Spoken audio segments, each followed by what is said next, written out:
Sustainable philanthropy is mean that you can have to do the business with the purpose, and that's our purpose is inclusive green growth. Basically, the growth of the green process and green products to create the sustainable growth in ASEAN, and we do it in a inclusive way. And we are expanding our technologies, our business model ecosystem, not only in Thailand but also in Indonesia, in Vietnam and Philippines and Malaysia. So every footprint in ASEAN operation, we are pushing toward the inclusive green growth. So to make the cement industry to become the low carbon and later on the net zero, what we have to do is to change the energy source. That's the first thing.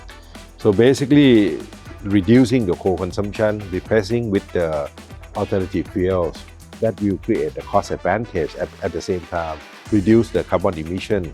So that is the part of the energy source transition.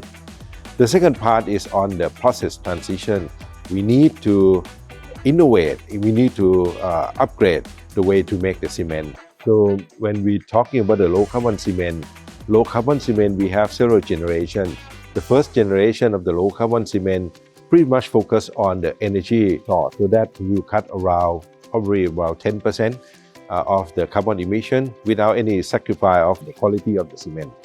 The second generation of the low carbon cement will cut around 20%, and the third generation of the low carbon cement, we are changing the raw material, not just the limestone that we change. We are reducing the temperature inside the kiln from around 1300 degrees C down to around 900 degrees C.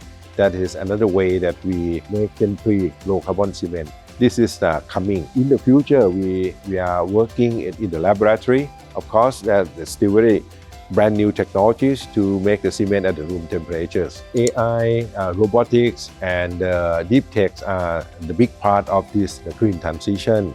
So basically, you can look at the two separate applications of these AI and deep tech and robotics.